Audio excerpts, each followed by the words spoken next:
அப்போஸ்தல நடபடிகளின் புஸ்தகத்திற்கு நேராக நம்முடைய வேதத்தை திருப்புவோம். அப்போஸ்தல நடபடிகள் 2ஆம் அதிகாரம்.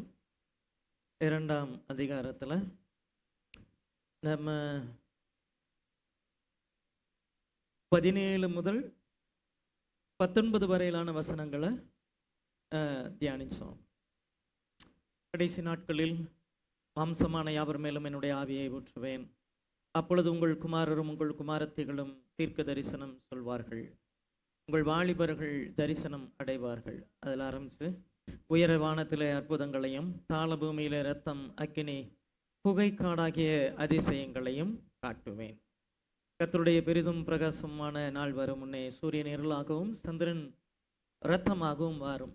20ஆம் வசனம் வரைக்கும் நம்ம என்ன செய்கிறோம் பார்த்துருக்குறோம். 21 கர்த்தருக்கு சித்தமானால் 37 வரைக்கும் உண்டான வசனங்களை இன்றைக்கு நம்ம தியானிக்க ஆண்டவர் நமக்கு கிருபை தருவாராக. இந்த வசனங்கள், அதாவது இதில் 17ஆம் வசனத்திலிருந்து 37ஆம் வசனம் வரைக்கும் 36ஆம் வசனம் வரைக்கும் இருக்கக்கூடியதான காரியங்கள்ங்கிறது 12, 13 வசனங்கள் எழுப்பப்பட்டதான அந்த வார்த்தைகளுக்கான அந்த குற்றச்சாட்டுகளுக்கான பதில் அப்படின்னு என்ன செய்கிறோம் பார்க்குறோம். எல்லாரும் பிரமித்து சந்தேகப்பட்டு இது என்னமாய் முடியுமோ என்று ஒருவரோடு ஒருவர் சொல்லி கொண்டார்கள். மற்றவர்களோ இவர்கள் மதுபானத்தினால் நிறைந்திருக்கிறார்கள். அப்போ ஒரு கூட்டம் இது எங்கே போய் முடிய போகுதுன்னு தெரியலையே, எப்படி நடக்குது அப்படின்னு சொல்லி சொல்கிறாங்க. ஏன்னா அந்த சத்தம், அந்த பெருங்காற்று, அந்த முழக்கம் போல் உண்டாகிறதான சத்தம், அக்கினிமயமான நாவுகள் போல பிரிந்திருக்கக்கூடியதான நாவுகள், அவர்கள் எல்லாரும் அந்நிய பாஷைகள் என்ன செய்கிறாங்க, பேசுகிறாங்க. கலிலேயாவை விட்டு வெளியில் போகாத, அந்த தேசத்தை விட்டு வெளியில் போகாத மிகவும் பாமர ஜனங்களாய் இருந்த அவர்கள் அந்நிய பாஷைகளில் என்ன செய்கிறாங்க, பேசுகிறாங்க. அந்நிய பாஷைனா நம்ம பேசக்கூடியதான ஒரு டங்ஸ் இல்லை.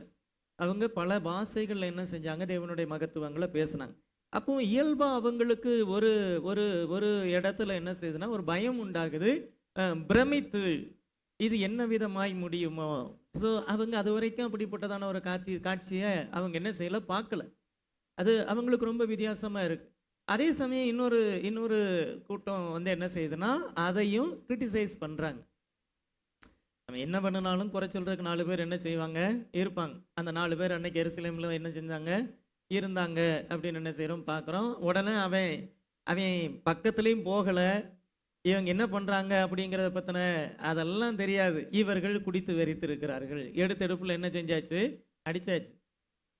இதை பற்றி யார் இது பண்ண போகிறா, நம்ம பாட்டுக்கு என்ன செய்வோம், பேசுவோம். அந்த வார்த்தைகளுக்கான பதில் தான் அவர் என்ன செய்கிறாருன்னா பேசுகிறார். 14ஆம் வசனத்திலிருந்து 36ஆம் வசனம் வரைக்கும் பேசுகிறார். சரி, இப்போ 21ஆம் வசனத்தை பார்ப்போம். அப்பொழுது கர்த்தருடைய நாமத்தை தொழுது கொள்ளுகிறவன் எவனோ அவன் ரட்சிக்கப்படுவான் என்று தேவன் உரைத்திருக்கிறார். ஸோ இது எல்லாம் என்னன்னா, இந்த அடையாளங்கள் நடக்கும் பொழுது சூரியன் இருளாக சந்திரன் இரத்தமாக மாறுகிற அந்த அக்கினி புகை காடாகிய அடையாளங்கள் எல்லாம் தேவன் காட்டுகிற அந்த நாட்களிலே கர்த்தருடைய நாமத்தை தொழுது கொள்ளுகிறவன் எவனோ அவன் ரட்சிக்கப்படுவான்.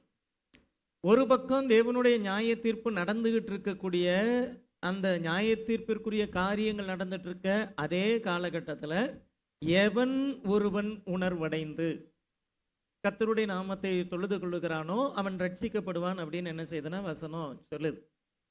கடைசி நாட்களில் இப்படிப்பட்டதான அடையாளங்கள் தோன்றும் பொழுது வேதத்தில் ஆண்டவர் முன்னுரைத்த அந்த அடையாளங்கள் எல்லாம் பிரத்யட்சமாய் தேவன் வெளிக்காட்டும் போது உணர்வடைந்து, அது வரைக்கும் ஒருவேளை ஆண்டவரை ஏற்றுக்கொள்ளாம, அது வரைக்கும் ஆண்டவருடைய வார்த்தைகளை ஏற்றுக்கொள்ளாம, அது வரைக்கும் இயேசுதான் ஆண்டவர்னு ஏற்றுக்கொள்ளாம ஒருவேளை மறுதளிச்சு புறக்கணிச்சிருந்த நபர்களாக இருந்தாலும் சரி, அந்த காலகட்டத்தில் கர்த்தருடைய நாமத்தை தொழுது கொள்ளுகிறவன் எவனோ அவன் ரட்சிக்கப்படுவான் அப்படின்னு என்ன செய்கிறோம் பார்க்குறோம். சரி, இந்த வசனத்தில் ஒரு காரியத்தை பேதுரு என்ன செய்கிறார்னா சொல்கிறார்.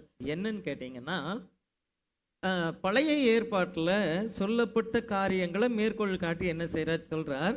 அதில் அவர் இன்னொரு காரியத்தையும் சொல்கிறார். சரி, அது எப்படி புரிஞ்சுக்கணும் அப்படின்னா, ஏசாயா தீர்க்கதரிசியின் புஸ்தகம் 55ஆம் அதிகாரம் 6, 7 வசனங்களை பாருங்க. கர்த்தரை கண்டடையத்தக்க சமயத்தில் அவரை தேடுங்கள், அவர் சமீபமாக இருக்கையில் அவரை நோக்கி கூப்பிடுங்கள். துன்மார்க்கன் தன் வழியையும் அக்கிரமக்காரன் தன் நினைவுகளை விட்டு கர்த்தரிடத்தில் திரும்ப கடவன். அவர் அவன் மேல் மனதுருகுவார். நம்முடைய தேவனிடத்திற்கே திரும்ப கடவன். அவர் மன்னிக்கிறதற்கு தயை பெருத்திருக்கிறார் அப்படின்னு என்ன செய்யறோம் பார்க்க. சரி, ஏசாயா தீர்க்கதரிசி யாரை கர்த்தர்னு சொல்றார்? ஏசாயா தீர்க்கதரிசி யாரை கர்த்தர்னு சொல்றாரு?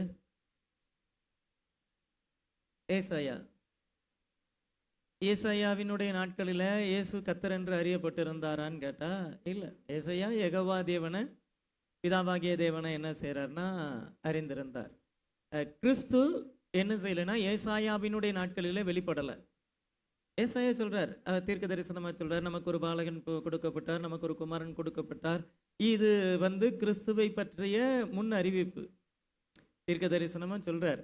ஆனா ஏசாயா இஸ்ரவேல் ஜனங்களுக்கு சொல்றப்ப கர்த்தரை கண்டடையத்தக்க சமயத்திலே அவரை என்ன செய்யுங்க, தேடுங்கள், அவர் சமீபமா இருக்கையில் அவரை நோக்கி கூப்பிடுங்கள் அப்படின்னு என்ன செய்யறார் சொல்றார். இங்க புதிய ஏற்பாட்டுல அப்போஸ்தலனாகிய பவுல் சொல்லும்போது சொல்றாரு, அந்த கர்த்தர் இயேசு கிறிஸ்துவே அப்படிங்கறத என்ன செய்யறாருன்னா சொல்றார். அவராலே அன்றி வேறொருவராலும் ரட்சிப்பு இல்லை. கிறிஸ்துவினுடைய மரணத்திற்கு பிறகு நான் டைரக்டா பிதாவை என்ன செய்யறேன்னா தொடர்பு கொள்ளுவேன், யெகோவா தேவன் தான் அப்படின்னா இல்லை, கிறிஸ்துவின் மூலமாய்.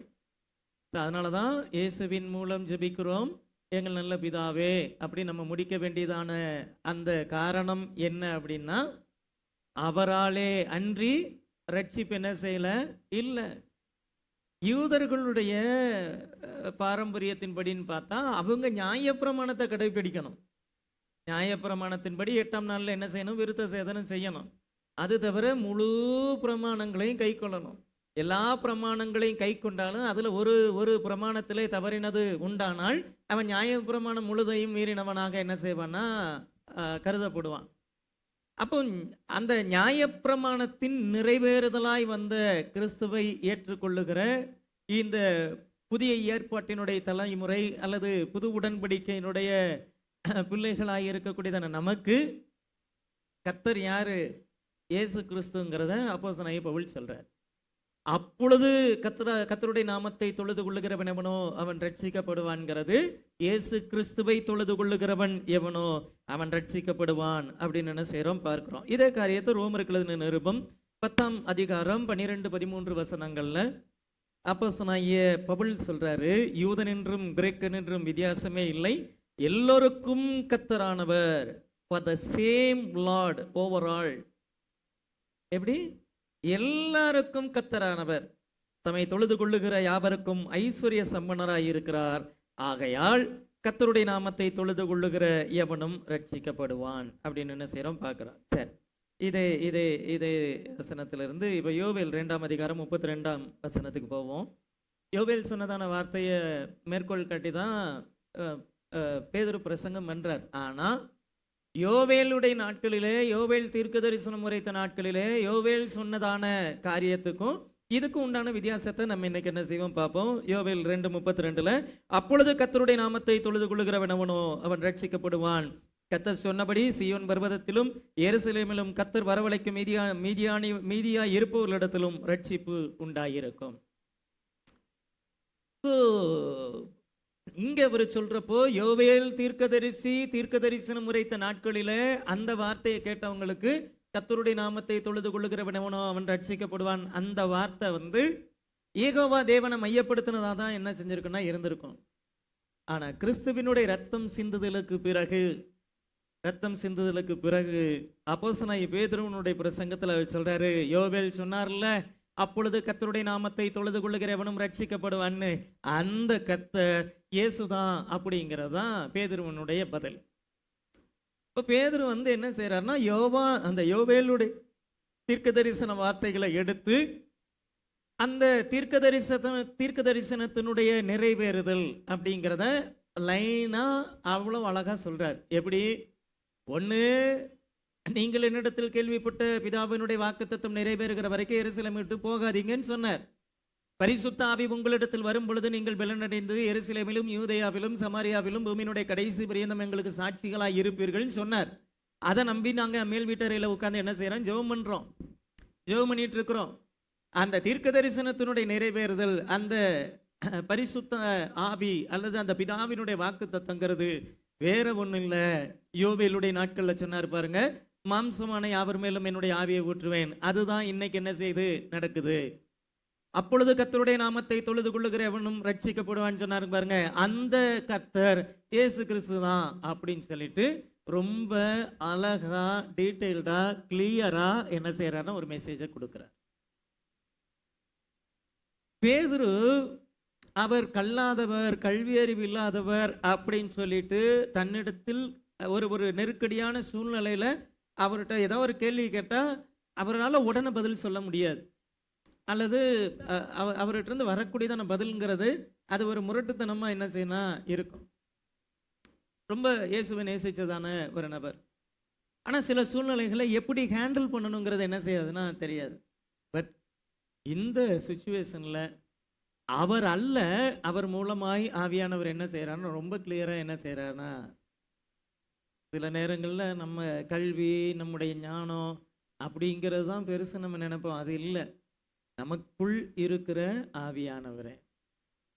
அப்போ அது வந்து இவருடைய பிரசங்கத்தில் என்ன செய்யுதுன்னா மிக தெளிவாக என்ன செய்யுது தெரியுது. 1 கொரிந்தியர் 1:2 கொரிந்துவிலே கிறிஸ்து இயேசுவுக்குள் பரிசுத்தமாக்கப்பட்டவர்களாயும் பரிசுத்தவான்களாகும்படி அழைக்கப்பட்டவர்களாய் இருக்கிற தேவனுடைய சபைக்கும் எங்களுக்கும் தங்களுக்கும் ஆண்டவராய் இருக்கிற நம்முடைய கர்த்தராய் இயேசு கிறிஸ்துவின் நாமத்தை எங்கும் தொழுது கொள்ளுகிற அனைவருக்கும் எழுதுகிறதாவது. ரொம்ப அழகா சொல்றாரு பாருங்க. பரிசுத்தமாக்கப்பட்டவர்களாயும் பரிசுத்தவான்கள் ஆகும்படி அழைக்கப்பட்டவர்களாயும் இருக்கிற ஒரு குரூப் பரிசுத்தவான்கள் தான், இன்னொரு குரூப் பரிசுத்தவான்கள் ஆகும்படி அழைக்கப்பட்டவர்கள். அவங்க வாழ்க்கையை பொறுத்த வரைக்கும் பரிசுத்தமாகுதல் அப்படிங்கிறது ப்ராசஸ்ல இருக்குதே தவிர இன்னும் அவர்கள் முழுமையா பரிசுத்தவான்கள் ஆகல. ஆனா அவங்க மேல என்ன இருக்கு? அழைப்பு இருக்கு அப்படிங்கிறத அப்போஸ்தலனாகிய பவுல் சொல்றார். சொல்லிட்டு எங்களுக்கும் தங்களுக்கும் ஆண்டவராய் இருக்கிற நம்முடைய கர்த்தராகிய இயேசு கிறிஸ்துவினுடைய நாமத்தை எங்கும் தொழுது கொள்ளுகிற, கர்த்தருடைய நாமத்தை தொழுது கொள்ளுகிற எவனும் ரட்சிக்கப்படுவான் அப்படின்னு சொல்லிட்டு அந்த வார்த்தையில அப்படியே ஊழியம் என்ன செய்து ஆரம்பிக்கும். ஆதி திருச்சபையினுடைய உபதேசம் அது எது மேல கட்டமைக்கப்பட்டு இருந்துச்சுன்னா, கிறிஸ்துவை தொழுது கொள்ளுகிற, கிறிஸ்துவை ஆராதிக்கிற, கிறிஸ்துவை கர்த்தராக ஏற்றுக்கொண்ட அந்த அந்த டீச்சிங்ல அவங்க கரெக்டா இருந்தாங்க பாருங்க. அந்த பேலன்ஸ்டா என்ன செய்யணும் இருக்கணும். ஜெகோவா விட்னஸ் வந்து இது போன்றதான வசனங்களை என்ன செய்யறாங்கன்னா நிராகரிக்கிறாங்க. முழுக்க முழுக்க பழைய ஏற்பாட்டில் இருக்கக்கூடிய மேற்கோள்களை மாத்திரம் எடுத்துக்கிட்டு ஏகோவா தான் தெய்வம்னு சொல்றாங்க. இன்னைக்கு நியூ டெஸ்டமெண்ட்ல இருக்கக்கூடியதான சில குரூப் இந்த வசனம் உட்பட சில வசனங்களை இப்ப நம்ம வாசிச்ச வசனங்களை எல்லாம் எடுத்துட்டு பிதாவாகிய தேவனையும் மறுதளிச்சு பரிசுத்த ஆவியானவரை மறுதளிச்சு ஜீசஸ் ஓன்லி, இயேசு மாத்திரமே அப்படிங்கிறதுலையும் போறாங்க. ஆனா இயேசு பூமியில இருந்த நாட்கள்லயே பிதாவினிடத்துல வேண்டிக் கொள்ளுகிற காரியத்தை என்ன செஞ்சாருன்னா சீசர்களுக்கு கற்றுக் கொடுத்தார். நான் போய் வேறொரு தேற்றரவாளனை உங்களுக்கு அனுப்புகிறேன், அவர் வந்து சகல சத்தியத்திற்குள்ளும் உங்களை நடத்துவார்னு சொல்லி சொன்னார். அவர் வந்தவொடனே என்ன விட்டுருங்கன்னு சொல்லி சொல்லல, சரியா? புதிய ஏற்பாடு வசனம் அப்படி சொல்லல. எங்களுக்கும் தங்களுக்கும் ஆண்டவராய் இருக்கிற நம்முடைய கர்த்தராய் இயேசு கிறிஸ்துவை தொழுது கொள்ளுகிற யாவருக்கும். அப்போ வேதம் பேலன்ஸ்டா இருக்குது. சபையில் நமக்கு கொடுக்கக்கூடியதான அந்த சத்தியமும் பேலன்ஸ்டா இருக்கணும். இன்னைக்கு கடைசி காலத்துல திருச்சபைகளுக்கு இருக்கக்கூடிய மிகப்பெரிய சவால் என்ன அப்படின்னா இந்த கள்ள உபதேசங்கள், இந்த தவறான உபதேசங்கள் சில நேரங்களில் கேட்கப்படும் பொழுது நாம் ஏதோ மிக ஒரு ஆழமான ஒரு சத்தியத்தை கற்றுக்கொள்ளுகிறதை போல ஒரு தோற்றத்தை ஏற்படுத்தி நம்மளை வஞ்சனைக்குள்ள கொண்டு போய் விட்டுறோம். ஏவாள்கிட்ட வந்து பிசாசு பேசுறா, அதை புசிக்கும் நாளிலே நீங்கள் சாகவே சாவதில்லை. ஆண்டவர் பேசுனதை விட இது நல்லா இருக்குதே, இது ரொம்ப வித்தியாசமா இருக்குதே, இந்த சத்தியம் வேறமா இருக்குதுன்னு போனதனுடைய விளைவு மரணம் என்ன செஞ்சு வந்துச்சுன்னு பார்க்குறோம். நம்ம வேதத்தை சரியா வாசிச்சு வேத வாக்கியங்களை சரிவர நம்ம கற்றிருந்தோம் அப்படின்னு சொல்லி சொன்னா எந்த சூழ்நிலையிலையும் இடறி போக மாட்டோம். எஸ்எஃப்சி கேம்ப் நடந்தப்போ ஒரு கேள்வி கேட்டாங்க, பைபிளை நான் ஒரு 10 தடவை படிச்சிருக்கேன், 5 தடவை படிச்சிருக்கிறேன், 2 தடவை படிச்சிருக்கிறேன், 1 தடவை படிச்சிருக்கிறேன்னு கையை தூக்குங்க அப்படின்ட்டு. சரி, போனா புதிய ஏற்பாடு மட்டும் படிச்சிருக்கவங்க கையை தூக்குங்கன்னா தூக்கல. நான் செலவு பண்ணி புக்கெல்லாம் வாங்கி கொடுத்து 1 இயருக்குள்ள பைபிள் படிக்கணும்னு சொல்லி படிங்கன்னு சொல்லி எழுதி கையெழுத்தெல்லாம் வாங்கணும்னு சொல்லி சொல்லி என்னென்னமோ சொல்லியிருந்தேன். என்ன செய்யல? அவ்வளோ தூரம் இருந்து என்ன செஞ்சுருக்காங்க? என்னையே ஏமாத்திருக்காங்க. என்னன்னு கேட்டா, இப்போ இது எல்லாம் எதுக்கு அப்படின்னா, வேதத்தை நம்ம சரிவர அறிந்து கொள்ளலை, வாசிக்கலை அப்படின்னா வஞ்சிக்கப்படுகிற அபாயம் உண்டு. என்ன ஏதுன்னே தெரியாமல் என்ன செஞ்சிருவோன்னா இடறி போகிறதுக்கான வாய்ப்பு உண்டு. 1க்கு 4 பைபிள் வீட்டில் இருக்குது, எடுத்து என்ன செய்யணும்? வாசிக்கணும். நீங்கள் வேதத்தை வாசிக்கிறதுக்கு ஆரம்பிச்சிட்டீங்க அப்படின்னு சொல்லி சொன்னால் வேதம் உங்களை உயர்த்தும். ஸ்மித் விக்கிள்ஸ்வர்த் பைபிளை தவிர வேறு எதையுமே படித்ததில்லை. மரித்து போன கிட்டத்தட்ட 20க்கும் அதிகமான நபர்களை உயிரோடு என்ன செய்கிறாரு? எழுப்பி இருக்கிறார் அப்படின்னு அவரை குறித்து சரித்திரம் சொல்லுது. அவர் ஒரு பிளம்பர். அவருக்கு எதுவுமே என்ன செய்யாதுன்னா தெரியாது. அவருடைய மனைவி தான் அவரை ரட்சிப்புக்குள்ளே நடத்தினாங்க. ரட்சிப்புக்குள்ளே நடத்தினதுக்கு பிறகு தான் வேதத்தை எழுத்து கூட்டி வாசிக்கிறதுக்கு என்ன செஞ்சார்னா கற்றுக்கிட்டார். மிகச்சிறந்த ஆங்கில புலமையோடு அப்படிலாம் என்ன செய்யலை? பேசலை. ரொம்ப லோக்கல் லாங்குவேஜில் தான் அவர் பேசுவாராம். அவரை பொறுத்த வரைக்கும் அவ்வளோதான். ஸோ அவரை தேவன் எப்படி வல்லமையாக பயன்படுத்தினார் அப்படின்னா ஒன்றுமே இல்லை, வேதத்தை மாத்திரம் வாசித்தார், வேற எதுவுமே தெரியாது. ஏசு அவர் அவர் அவர் ஊழியத்துக்கு போயிருந்த ஒரு நாளில் ஒருத்தன் வயிறு வலிக்குன்னு சொல்லி வந்திருக்கான். வயிறு வலிக்குன்னு சொல்லிட்டு ஜெபம் பண்ணுறதுக்கு வந்து நின்ன உடனே அவர் கிளம்பி போயிட்டு இருக்கிறாரு. திடீர்னு குறுக்க வந்து நின்ட்டான். வயிறு வலிக்குன்னு ஓங்கி ஒரு குத்து வயிற்றுல குத்திட்டு அவர் பாட்டுக்கு போயிட்டார். திரும்ப துரத்திட்டு போய் கேட்டிருக்கேன், எதுக்கு என் வயிறுத்துல குத்துனீங்க? அவன் வயிற்றுக்குள்ளே இருந்த பிசாசை குத்துனேன், போய் பார் அவன் சுகமாயிருப்பான்ட்டு. எப்படி? போய் பார். உண்மையிலே அவன் சுஸ்தம் ஆயிட்டான். ஒரு குத்து பிசாசு பறந்துருச்சு. என்னன்னு கேட்டீங்கன்னா அவர் சொல்லுவார், வேதத்தை தவிர நான் எதையும் என்ன செய்யறதில்ல, வாசிக்கிறது இல்லை. ஒழுங்காக பைபிளை வாசித்தீங்கன்னா நீங்களும் யாரை வேணாலும் என்ன செய்யலாம்? குத்தலாம்.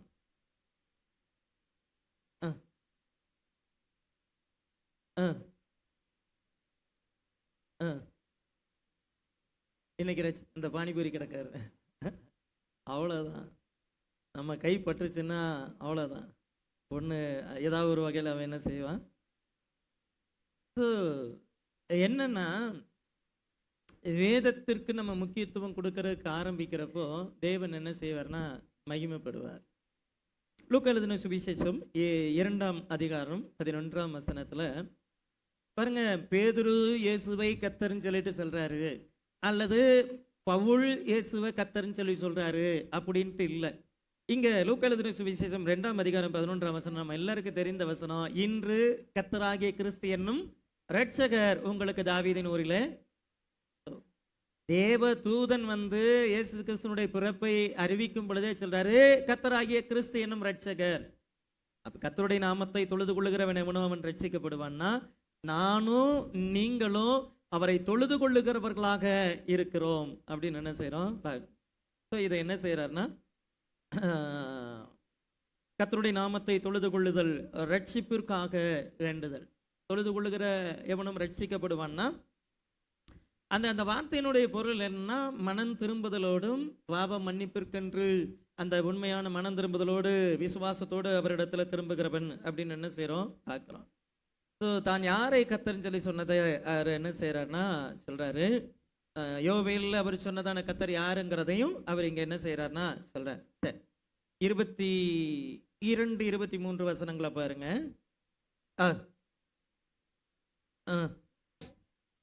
ம் ம் ம் ம்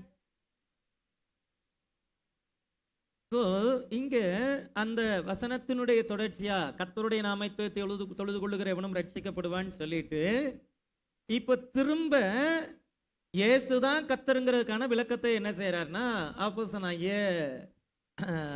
பேதுரு என்ன செய்யறாருன்னா சொல்றார், இஸ்ரவேலரே, நான் சொல்லுகிறதான வார்த்தைகளை என்ன செய்யுங்க கேளுங்க.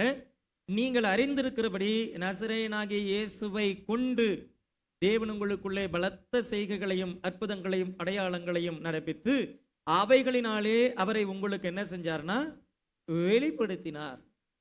இயேசுதான் கர்த்தர் அப்படிங்கிறதுக்கு என்ன என்ன அடையாளம்? இதுவரைக்கும் எவ்வளவு அடையாளங்கள் இருந்துச்சு.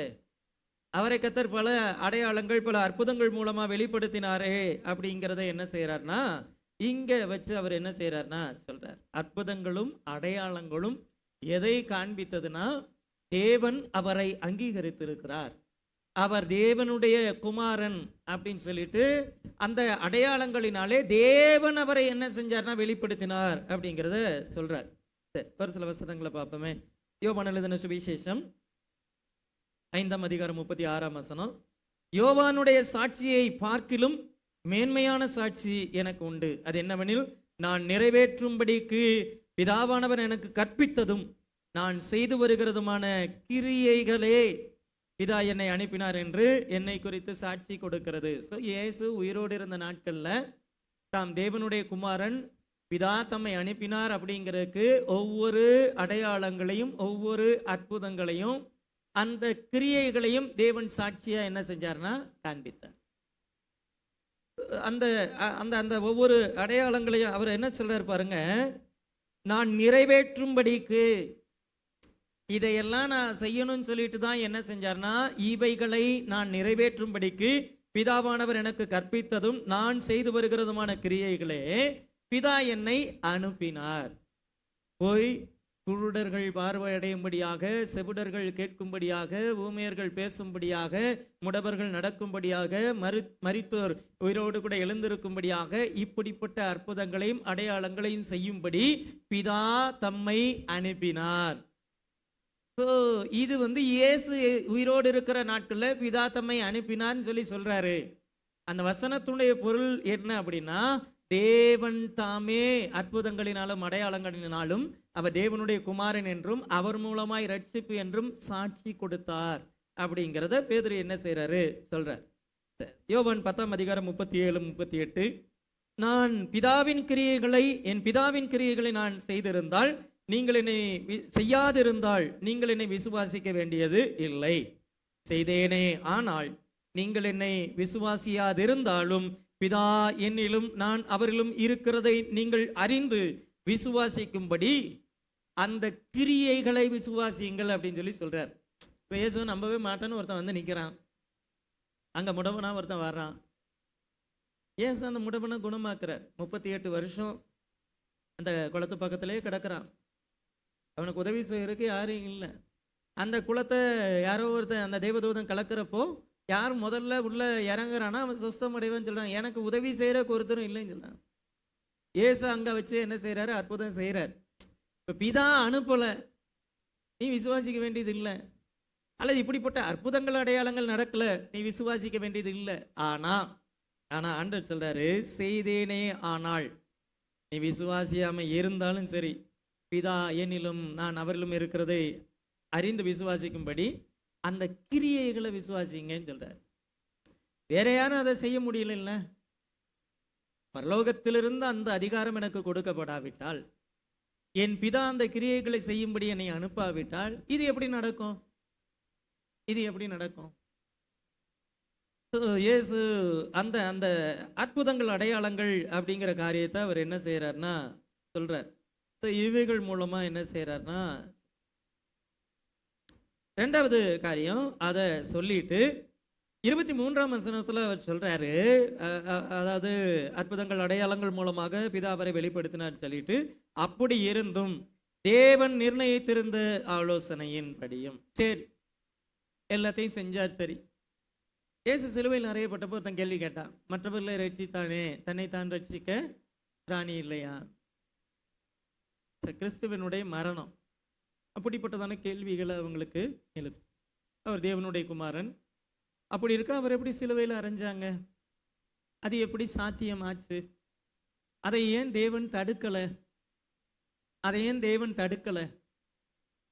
இப்படி இந்த மாதிரி சில கேள்விகள் அன்னைக்கு இருந்துச்சு, இன்னைக்கு என்ன செய்யுது இருக்குது. ஆனா அதுக்கு பேதுரு ரொம்ப அழகா பதில் சொல்றாரு. அப்படி இருந்தும் அடையாளங்களினாலும் அற்புதங்களினாலும் அவர் தம்முடைய குமாரன் என்பதை தேவன் வெளிப்படுத்தினார். அப்படி இருந்தும் தேவன் நிர்ணயித்திருந்த ஆலோசனையின்படியே அவருடைய முன்னறிவின்படியும் ஒப்பு கொடுக்கப்பட்ட அந்த இயேசுவை நீங்கள் பிடித்து அக்கிரமக்காரருடைய கைகளினாலே என்ன செஞ்சீங்க? இது ஏதோ சடனா நடந்துருச்சு, அன்எக்ஸ்பெக்டடா எதிர்பாராத விதமா அப்படி ஆயிருச்சு அப்படிலாம் என்ன செய்யல பேதுரு சொல்லல. பேதுரு சொல்றாரு தேவன் நிர்ணயித்திருந்த ஆலோசனையின்படியும். பாருங்க, இயேசு மரணத்துக்கு போகிறதுக்கு முன்னாடி ஒவ்வொரு காரியத்தையும் ஸ்டேஜ் பை ஸ்டேஜ் ரொம்ப அழகா சொல்லிட்டு தான் வந்தார். என்னை காட்டி கொடுக்கிறவனுடைய கை என்னுடைய கூட இந்த பந்தியில் இருக்கிறதுன்னு சொல்லி சொன்னார். இயேசுவுக்கு எல்லாமே தெரியுது.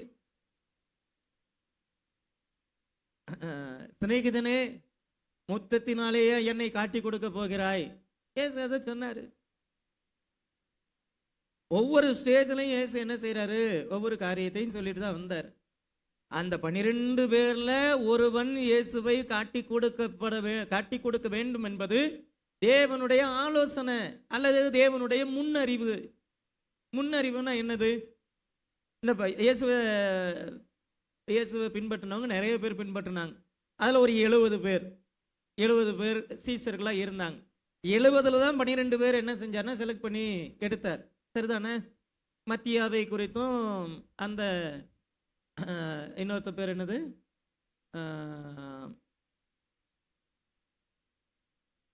மத்தியா, அப்புறம் இன்னொருத்தர் யோசேப்பு என்னும் மறுநாமம் உள்ள பர்சபாவா, சரிதானே? யுஸ்து என்னும் மறுநாமம் உள்ள பர்சபா, யோசேப்பு என்னப்பட்ட யோசேப்பும் மத்தியாவும். ரைட். இப்போ இவங்களும் யாருன்னு கேட்டீங்கன்னா இயேசு ஊழியத்தை ஆரம்பிச்ச நாள்ல இருந்து அவர் கூட இருந்தவங்க தான். இவங்களையும் இப்போ எடுக்கணும். அப்பவுமே யூதாஸ் காரியத்துக்கு பதிலா மத்தியாவை ஆண்டவர் எடுத்திருக்கலாமே. தேவனுடைய முன்னறிவு அப்படிங்கிறது என்ன அப்படின்னா, இந்த 12 பேரில் ஒருவன் தன்னை காட்டி கொடுப்பான் என்று அறிந்திருந்தும் தேவன் என்ன செஞ்சார்னா எடுத்தார். இயேசு கிறிஸ்து அவனை சேர்த்து கொண்டார். பணப்பை அவன் கையில இருந்துச்சு. ஒவ்வொரு இடங்களையும் அவனுடைய செயல்பாடுகள் பணத்து மேல குறியா இருந்ததை என்ன செய்யறோம்னா பார்க்கிறோம். இது எல்லாத்துலேயுமே அது தேவனுடைய முன்னறிவு அப்படிங்கிறத தாண்டி பல சத்தியங்கள் இருக்குது. கூடுமானால் தெரிந்து கொள்ளப்பட்டவர்களும் வஞ்சிக்கப்படுவார்கள் அப்படிங்கிறதுக்கு ஒரு பெரிய அடையாளம் யூதாஸ் காரியத்து தான். 3.5 வருடங்கள் இயேசுவோடு இருந்து அவ்வளவு நன்மைகளையும் அனுபவிச்சுட்டு வஞ்சிக்கப்பட்டான். எப்படி? பிரதான ஆசாரியர்கள் பேசினதான் அந்த கூலி, அந்த பணம், அந்த பொருள் ஆசை அவனை என்ன செஞ்சு வஞ்சித்து. இது எல்லாமே அந்த தேவனுடைய முன்னறிவு அப்படிங்கிறத நமக்கு என்ன செய்யணும், புரிஞ்சுக்கணும். முன்னறிவுனா எப்படி? நம்ம இன்னைக்கு பார்க்கக்கூடிய ஒவ்வொரு காரியங்கள்லையும் எதுவுமே அன்எக்ஸ்பெக்டடா ஆண்டவருக்கு தெரியாம அப்படி நடந்துருச்சு அப்படிலாம் இல்லை. நன்மை தீமை அறியத்தக்க கனியும் ஜீவ விருட்சத்தினுடைய கனியும் புசிக்க வேண்டாம்னு சொல்றாரு. ஆனா அதை அவன் புசிப்பாங்கிறது தேவனுடைய முன்னறிவுக்கு தெரியும். அவன் அது என்ன செய்வான்? புசிப்பாங்கிறது தெரியும். தெரியாம என்ன செய்யாது இருக்கு. ஆண்டவர் தெரியாம அவனை நம்பி விட்டுட்டார் அப்படிலாம் இல்லை. செய்யாதுன்னு சொன்னார், தெரியும். ஆனா அவன் செஞ்சதுக்கு பிறகு என்ன செய்யணுங்கிறது ஆண்டவருக்கு தெரியும். பாருங்க, இது ஆதாம் ஏவாளுக்கு மாத்திரம் இல்லை, நம்ம எல்லாருக்கும் பொருந்தும். சில காரியங்கள் நம்ம நம்ம நம்ம நம்ம கையை மீறி சில காரியங்கள் போயிருச்சு, அங்கேயும் தேவன் என்ன செய்வார்? செயல்படுவார். இதைத்தான் என்ன சொல்றோம் அப்படின்னா, பரிபூரண சித்தம், அனுமதிக்கப்பட்ட சித்தம். Perfect will, permissive will. அந்த கான்செப்ட் நம்ம எப்படி அண்டர்ஸ்டாண்ட் பண்ணிக்கணும்னா, இதை புசிக்காத, இதை புசிக்கும் நாளிலே நீ சாகவே சாவாய், புசிக்க கூடாதுங்கிறது தேவனுடைய பரிபூரண சித்தம். அதை தாண்டி அவன் புசிச்சிட்டான். அப்ப என்ன செய்யறது? அங்க பரிபூரண சித்தம் செயல்படாம அந்த இடத்துல அனுமதிக்கப்பட்ட சித்தம் செயல்படுது. சரி, இத தப்பு செஞ்சுட்டார். இதுக்கு பிறகு அப்படின்னு அங்கிருந்து தேவனுடைய மீட்பின் திட்டம் ஆரம்பிக்குது. உன் வித்துக்கும் அவள் வித்துக்கும் பகை உண்டாக்கு. ஒரு ஸ்திரீயை வச்சு நீ வஞ்சித்து நீ என்ன செஞ்சிட்ட? நான் விலக்கின விருட்சத்தினுடைய கனியை புசிக்க கொடுத்துட்ட. உன் வித்துக்கும் அவள் வித்துக்கும், இதோ ஒரு கன்னிகை கர்ப்பவதி ஆகிய ஒரு குமாரனை பெறுவாள், அவருக்கு இயேசு என்று பெயரிடுவார்கள். அவர் தம்முடைய ஜனத்தின் பாவத்தை நீக்கி அவர்களை ரட்சிப்பார். அவள் வித்து அப்படிங்கிற இடத்துல அந்த வித்தாக இயேசு கிறிஸ்து என்ன செய்யறாரு? வரார். இது அனுமதிக்கப்பட்ட சித்தம். இது ஏற்கனவே பேசியிருக்கேன்னு நினைக்கிறேன். சாலமோன். சாலமோன் யாரு? பத்சேபாளுக்கு பிறந்ததான மகன். தாவீது பத்சேபாளோடு கூட பாவம் செய்யணும்னு சொல்லி தேவன் விரும்பினாரா? இல்ல. அது தாவீது என்ன செய்யறாரு? தப்பு செய்யறார். தாவீது என்ன செய்யறாரு? உரியாவை யுத்த களத்துல நிறுத்தி என்ன செய்யறார்? கொலை செய்யறார். ஆனா தீர்க்க தரிசனம் என்னன்னு வருது? உன் கற்ப பிறப்பாய் இருக்கிற சாலமோனே எனக்கு ஆலயத்தை என்ன செய்வான்? கட்டுவான்னு சொல்லி சொல்றார். நம்ம நல்லா புரிஞ்சுக்கணும். இது பாவம் நடந்ததுக்கு பிறகுதான் ஆண்டவர் என்ன செய்யறாரு? சொல்றார். அது வரைக்கும் பத்சேபாளு வரல, சாலமோனு என்ன செய்யல, வரல. உரியா அங்க என்ன செய்யறான்? கொல்லப்பட்டிருக்கிறான். அந்த இடத்துல ஒரு தவறு நடந்திருக்குது. அப்ப தேவனுடைய பெர்மிசிவ் வில், பர்ஃபெக்ட் வில் இல்ல. பர்ஃபெக்ட் வில் அப்படிங்கிறது அப்சலோமா இருக்கலாம், அதோனியாவா இருக்கலாம், அல்லது வேறு யாராவது என்ன செய்யலாம், இருந்திருக்கலாம். அப்படிதான் தாவீதனுடைய ராஜ்யம் அப்படிங்கிற வரணுங்கிற தேவனுடைய சித்தமா இருந்துச்சு. ஆனா தாவீதனுடைய பாவம், தாவீதனுடைய மீறுதல், அதுக்கு பிறகு தாவீது தேவனுடைய சமூகத்துக்கு போய் மன்னிப்பு கேட்டு என்ன செய்யறாரு? அழுகிறார். அந்த முதல்ல பிறந்த பிள்ளைய கர்த்தர் என்ன செய்யறார்? அடிக்கிறார். தாவீது மனம் திரும்பினதுக்கு பிறகு அந்த காலகட்டங்களில் இருந்ததான அந்த சட்டப்படி, அந்த நியாயப்பிரமாணத்தின்படி என்ன செய்யறார்னா, தேவனுடைய அனுமதிக்கப்பட்ட சித்தத்தின்படி அந்த பத்சேபாளுக்கு பிறந்ததான சாலமோனுக்கு என்ன செய்து? சிங்காசனம் வருது. அது மாத்திரம் இல்லாம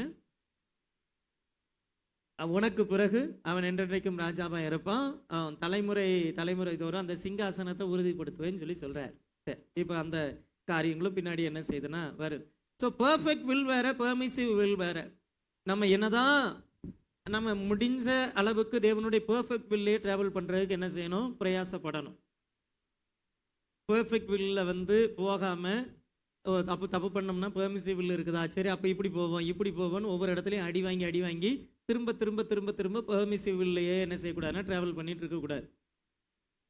விழுந்து போனவர்களுக்கு தேவன் இரக்கம் பாராட்டி திரும்ப ஏற்படுத்தி கொடுக்கக்கூடியதான ஒரு வாய்ப்பு தான் பெர்மிசிவ் வில். ஆனா தேவனுடைய பரிபூரணமான திட்டம் என்ன அப்படின்னா, அந்த பெர்ஃபெக்ட் வில்லையே நம்ம என்ன செய்யணும்? டிராவல் பண்ணுங்கிறது தான். தேவனுடைய முன் அறிவின்படி எதுவுமே அவருக்கு தெரியாம நடக்கல. அவர் உயிரோடு இருந்த நாட்கள்ல இந்த சிலுவையை பற்றி, மரணத்தை பற்றி காரியங்களை என்ன செஞ்சார்னா சொல்லிக்கிட்டே இருந்தார். அப்படிங்கிறத அப்போஸ்தலனாகிய பேதுரு என்ன செய்யறாருன்னா சொல்றார், தேவன் நிர்ணயித்திருந்த ஆலோசனையின்படியும் அவருடைய முன்னறிவின்படியும் ஒப்பு கொடுக்கப்பட்ட அந்த இயேசுவை நீங்கள் பிடித்து அக்கிரமக்காரருடைய கைகளினாலே என்ன செஞ்சீங்க? சிலுவையில் ஆணி அடித்து கொலை செய்தீர்கள். தேவன் அவருடைய மரண உபாதிகளுடைய கட்டை அவிழ்த்து அவரை எழுப்பினார். அவர் மரணத்தினால் கட்டப்படக்கூடாது இருந்தது அப்படின்னு என்ன செய்யறாரு? சொல்றாரு. சரிப்பா நீ அடிச்சிட்ட, சரிப்பா நீங்கெல்லாம் ஆணி அடித்து கொலை செய்தீர்கள், ஆனால் அவருடைய மரண உபாதிகளுடைய கட்டை தேவன் அவிழ்த்து, நீ என்னதான் ஆணி அடிச்சு கொலை செஞ்சாலும், அவர் மரித்திருந்தாலும் மரண உபாதிகளுடைய கட்டுகளை தேவன் அவிழ்த்தார். தேவன் அவரை எழுப்பினார். மரணத்தினால் அவரை கட்டப்படக்கூடாது இருந்ததுன்னு சொல்லிட்டு கிறிஸ்துவினுடைய உயிர்த்தெழுதலை அவர் என்ன செய்யறாருன்னா பிரகடனப்படுத்துறார். பேதுரு பாருங்க ரொம்ப அழகா என்ன செய்யறாருன்னா சொல்றாரு. இதுக்கு அவர் ஒரு ரெஃபரன்ஸ் எங்க இருந்து எடுக்கிறாருன்னா ஓல்ட் டெஸ்டமெண்ட்ல இருந்து எடுக்கிறார். அது என்னன்னு பாருங்களேன். அவரை குறித்து தாவீது, கர்த்தரை எப்பொழுதும் எனக்கு முன்பாக நிறுத்தி நோக்கி கொண்டிருக்கிறேன், நான் அசைக்கப்படாதபடிக்கு அவர் என் வலது பாரிசத்துல இருக்கிறார். வலது பாரிசம் அப்படிங்கிறத பொறுத்த வரைக்கும் அது ஒரு மென்மைக்குரிய ஒரு உயர்வு. ஒரு மகிமையான ஒரு உயர்வு. ஆண்டவர் தம்முடைய வலது கரத்தினால ஒருத்தனை உயர்த்துறாருன்னா மகிமைப்படுத்துறாருன்னு அர்த்தம்.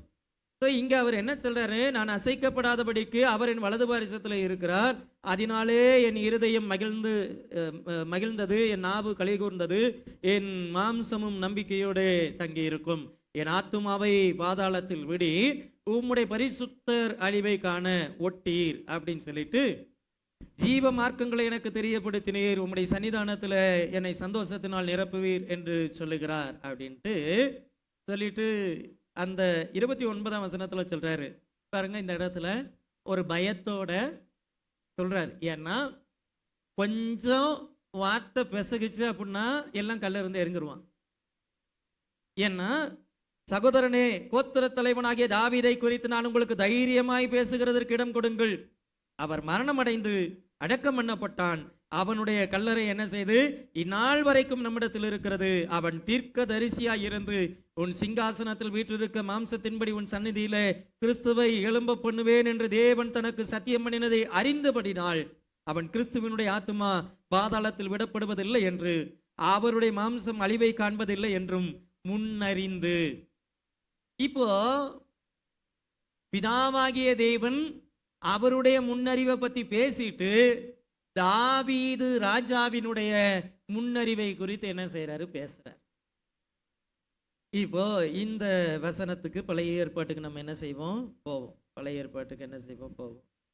பழைய ஏற்பாட்டில் இது எங்க இருக்கு, சங்கீதம் 16ஆம் சங்கீதம், சங்கீதம் 16ஆம் சங்கீதம் 8 இருந்து 11 வரைக்கும் வைத்திருக்கிறேன். அவர் என் வலது பாரிசத்தில் இருக்கிறபடியால்